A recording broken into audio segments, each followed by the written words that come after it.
घर बनवाते वक्त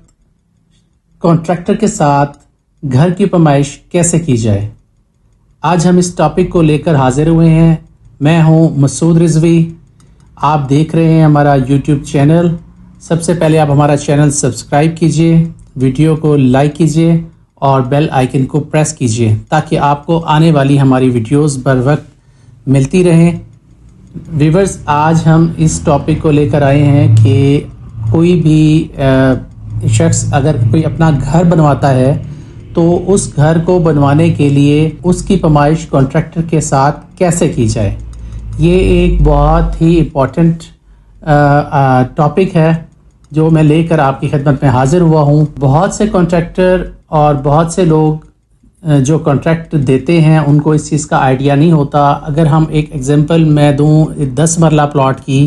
कि अगर आपने 10 मरले का घर बनवाना है तो उसका जो अमूमन इस्लामाबाद रावलपिंडी में जो साइज़ है वो 35-70 का प्लॉट साइज़ होता है एवरेज। अगर 35-70 का प्लॉट है तो उसका जो अगर हम स्क्वायर फुट निकालते हैं तो वो तकरीबन कोई 2450 स्क्वायर फीट का कवर्ड एरिया उसका बनता है, या 2450 स्क्वायर फीट का 10 मरला बनता है। जब हम किसी कॉन्ट्रैक्टर को वो कॉन्ट्रैक्ट देते हैं घर बनाने के लिए तो वो सबसे पहले क्या करता है कि वो 10 मरले को ही कवर्ड एरिया कंसीडर करता है, और जबकि हमें भी यही लग रहा होता है कि ये जो कवर्ड एरिया है, ये 10 मरले का ये जो स्क्वायर फीट साइज़ है यही हमारा कवर्ड एरिया है, जबकि इसमें हकीकत नहीं होती। बहुत से कॉन्ट्रैक्टर इस चीज़ का फ़ायदा उठाते हैं कि जब एक आप मकान या घर कंस्ट्रक्शन के लिए देते हैं तो आपको इस चीज़ का आइडिया ही नहीं होता कि इसका कवर्ड एरिया कितना है। आपने सिंपल वही कैलकुलेशन कर ली, आप सिंपल वही कैलकुलेशन करते हैं जो उस प्लॉट का साइज़ होता है। व्यूअर्स, एक्चुअल में कवर्ड एरिया हम उसको कहते हैं जो लेंटर की जो छत होती है, जो उस कंस्ट्रक्शन एरिया की छत होती है, उसको कवर्ड एरिया समझा जाता है। जबकि इसमें भी दो चीज़ें हैं व्यूअर्स। इसमें मैं आपको थोड़ा सा बताना चाहूँगा कि कवर्ड एरिया जब आप एक कॉन्ट्रैक्ट को कॉन्ट्रैक्ट देते हैं तो इन चीज़ों को आपने मद्देनज़र रखना है। 3 से 4-5 पॉइंट्स हैं जो मैं आज आपके साथ डिस्कस करने जा रहा हूँ कि आपने उनके साथ कवर्ड एरिया के पॉइंट ऑफ व्यू से इन 3 से 4 पॉइंट को ज़रूर राइट डाउन करना है, कॉन्ट्रैक्ट में शामिल करना है, ताकि आपको बाद में किसी किस्म की कोई प्रॉब्लम फेस ना करनी पड़े। सबसे पहले अगर हम कॉन्ट्रैक्टर के हवाले से बात करें तो कवर्ड एरिया अगर आपका 10 मरले का है, अमूमन ये होता है व्यूअर्स कि 10 मरले में से हम 1 मरला 1.5 मरला ग्रीन बेल्ट के लिए हम छोड़ते हैं, जबकि वो कवर्ड एरिया में ही शामिल कर ली जाती है। अच्छा, उसका हमें नुकसान ये होता है कि वो हमारा कवर्ड एरिया जबकि नहीं होता, वो ओपन एरिया कंसिडर होता है। अच्छा व्यूअर्स, इसमें एक चीज़ मैं आपको और डिस्कस करना चाहूँगा कि जो कॉन्ट्रैक्टर होते हैं उनकी कोशिश यही होती है कि जो लेंटर होता है, घर की जो पहली छत होती है, उसका जो शेड अगर हम बनवाते हैं, अगर वो 2 साइड पे शेड है या 3 साइड पे शेड है तो वो शेड टू शेड उसका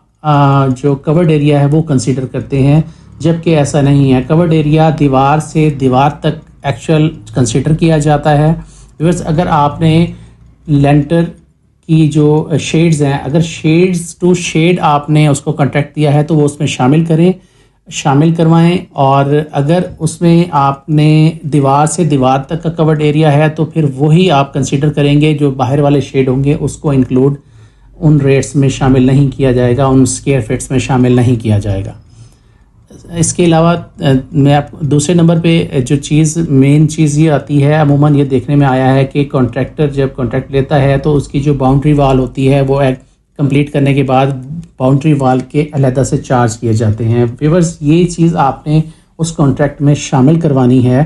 कि अगर ये कवर्ड एरिया जो आपने इसको फाइनल किया है, क्या इसमें ये बाहर वाली बाउंड्री वॉल शामिल है या नहीं है तो उसका रेट भी आप उसके साथ ही कॉन्ट्रैक्ट के साथ ही इंक्लूड करवा लें। और इसमें एक और चीज़ जो आपका कवर्ड एरिया से बाहर कंसीडर कर लिया जाता है, फॉर एग्जांपल आपका जो ग्रीन बेल्ट का जो बाहर वाला फ्लोर है या गैरेज है, गैरेज से बाहर जो रैंप है, या वो चीज़ें अलग से चार्ज बाद में की जाती हैं, जो कि फिर बाद में एक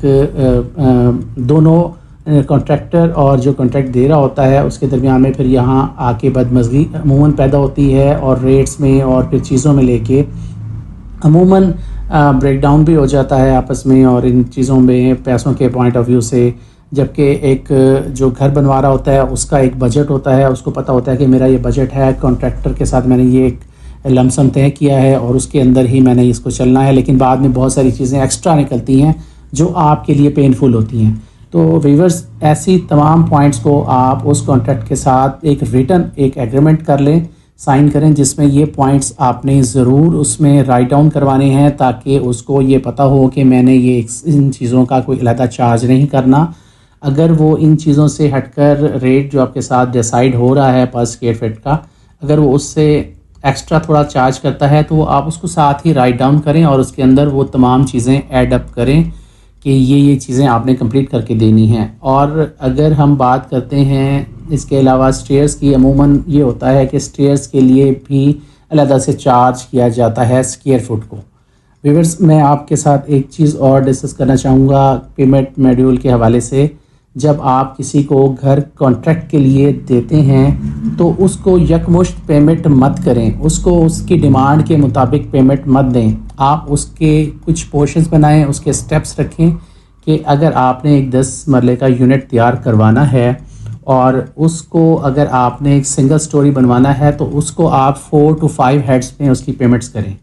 اس میں فرسٹ اسٹیپ پہ آپ ڈی پی سی تک کی پیمنٹ کریں، اس کے بعد اسے کہیں کہ بھئی یہ آپ 7 فٹ 8 فٹ تک جب اس کی والز لے کر جائیں گے تو اگلی پیمنٹ ہوگی. اس کے بعد جب آپ لینٹر پہ پہنچیں گے 3rd پیمنٹ ہوگی. اس کے بعد پھر فردر آپ نے سینیٹری ورک